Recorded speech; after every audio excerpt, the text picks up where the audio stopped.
My name is Edmond Oshoke. I'm the co-founder of Karmen Construction Limited.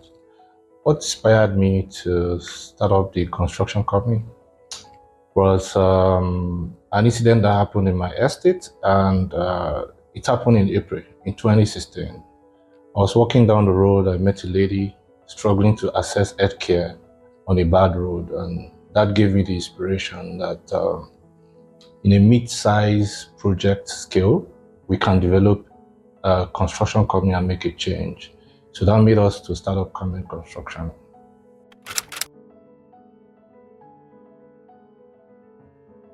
Karmen Construction was designed to address construction sizes within $1 million to $3 million in sizes. And we created this because of the challenges we discovered that the federal government basically don't fund some projects, and some projects were also given to developers and associations to develop based on the land scales that they've given to them. So what we did is to relate with estate developers, estate association, to create EIDS. What that means is Estate Infrastructural Development Services. This service creates infrastructure for association and developers and give them room to pay over time after the construction is done. So what we request from them is to pay 30% down payment for infrastructure within $1 million, and the balance, they can spread it after the construction is done within 12 months to 36 months. So we created this to fix that gap, and it's really been wonderful. We had two case studies, one in 2018, which was very fantastic, and the second case study wasn't that successful because we contravened some of the conditions we gave to ourselves to fulfill in developing the product. So at this moment, we've gone through this, we've seen the bad, we've seen the good, we've seen the challenges, and we've been able to develop this into a product. And now we'll call it Infrastructure Development Services. We've been able to do it in such a way that we've brought in a lot of regulatory bodies, the bank, the insurance, and also some key suppliers as well, so that we can be able to do this for these small-scale infrastructure communities in Nigeria. So, but we've scaled up. We are no longer looking at the associations alone or the developers. We've scaled our operations to accommodate the state governments and local governments. Then also, you do understand that infrastructure is what also small-scale businesses and factories are also looking out for to expand their operations. So we also accommodate firms and high net worth individuals for individual projects that falls within these skills.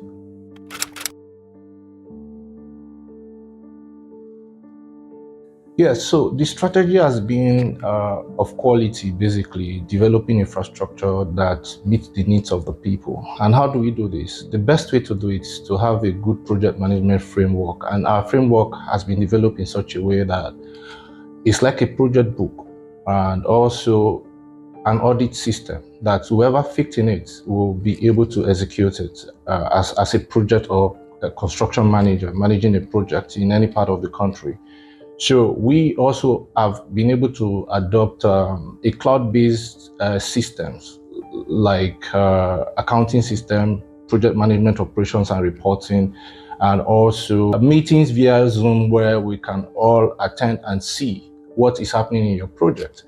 And we've been able as well to develop a system of recruiting construction managers where during the onboarding, you can understand what the philosophy of the company is and what we stand for. So onboarding gives a whole lot of training from the beginning. And also, Karmen has been very, very robust in continuous training and development of staffs, both the skilled labor and the unskilled labor, which is a major problem in Nigeria. So we've had an association, we belong to Federation of Construction Industry, where we have the GIZ, the likes of GIZ coming in with bigger construction companies to create a forum where artisans are trained to get the best quality in the industry.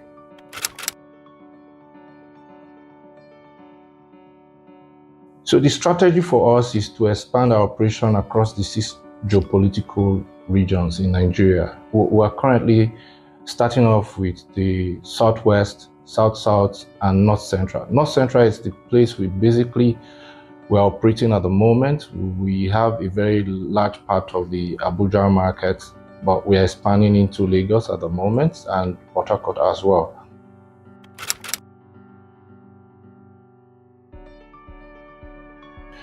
The most significant growth I can recall is to still go back to our model. Our model is fantastic in that you just sit down and not bother about how to fund your infrastructure, the roads that are not paved in your community, the healthcare that is not developed. You can sit down at the comfort of your calculation, make up 30% of it, and allow us to construct your project for you.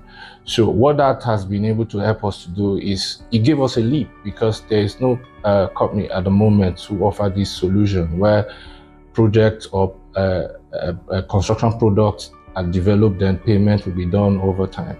So the IDS has been very wonderful, and we've had a whole lot of persons coming in to subscribe. It's a very scalable model that you can think of in the construction industry. So it's been a very wonderful time with the IDS. It's been a very fantastic milestone for us to achieve our vision in 2030.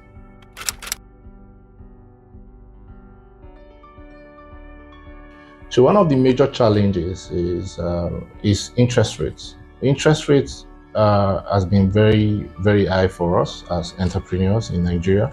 And also you understand that the construction industry actually doesn't accept high interest. And the banking sector as well is not programmed to provide good loans. You have difficulties in documentations. Some of these loans are really arranged for political class, and you don't really have to get it. And also you understand that VCs as well in Africa are not construction industry friendly. That has been a very major challenge, because you really don't have to get funding from them. Then when you look outside the shores of Africa, you bring in the Forex as well, because unstable economy for us and the depreciation of the Naira, you really don't want to consider what you have as a challenge when it comes to bringing in foreign currencies. So understanding with your investors outside the country really can help as well, but we don't have that at the moment in Nigeria.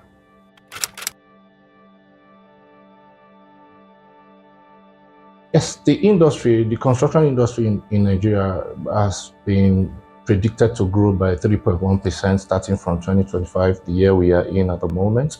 And also, I would like to also stress the fact that Nigeria, just like the United States, India, China, and maybe Brazil, we have the same characteristics as in population growth characteristics. We believe that Nigeria will be the size of US in 2050. So infrastructure is what this population will need, over 400 million people. They are going to need roads, they are going to need healthcare services, they are going to need buildings.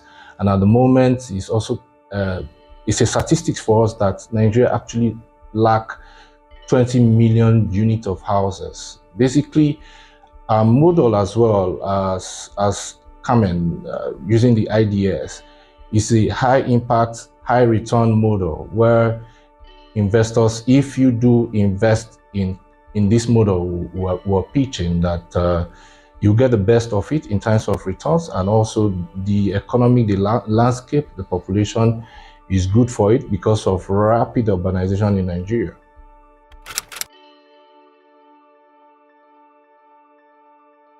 Yeah, so one of the major framework we've adopted to ensure financial discipline in Karmen is a zero-based budgeting system.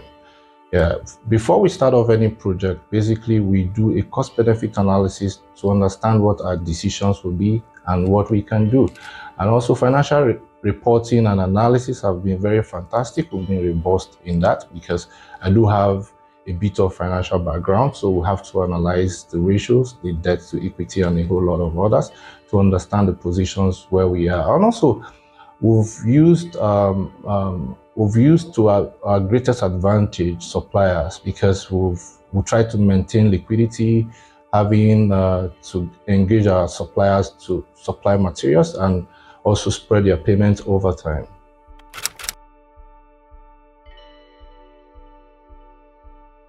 Yeah, one of those challenges has been regulatory challenges, and understanding the landscape has been one of the solutions we've provided for that. And another challenge we've also faced is material changes in prices. The market has not been friendly. You can wake up today, the price of a bag of cement is X, and the following day is X plus X. That is twice the amount. So it's been challenging for us here, and what we've done to tackle that in terms of material, we've learned to make procurement in bulk and store our materials, and also we've also been using alternative materials that you can easily source without a lot of cost because they are locally manufactured or locally sourced or produced. So yeah, this has been challenging for us among others. Yeah.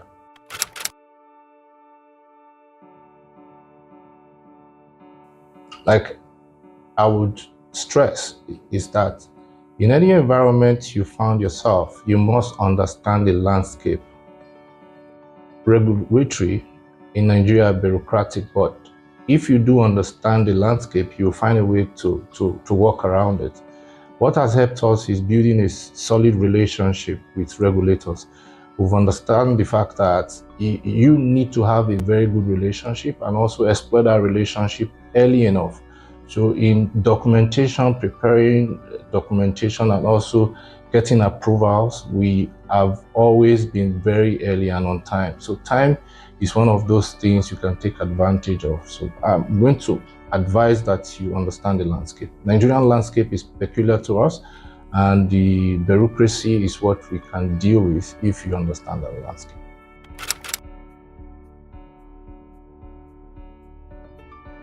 The role of technology in the construction industry is very obvious. If we look at the building information modeling and also digital twin technology as well, these help us to predict what whatever you're going to construct will look like and the possible challenges you're going to have when you've done this. This helps us to calculate maintenance cost and also predict those times where you have to do those maintenance. The drone technology has been another fantastic stuff because you can do mapping, you can do inspections. This reduces the human interactions that you have to have in some areas and some difficult terrains as well. The drone has been able to uncover those places we cannot go. So technology is very fantastic for construction in Nigeria, both the digital, the handheld technologies, and also the larger ones that comes with heavy duty equipment and others.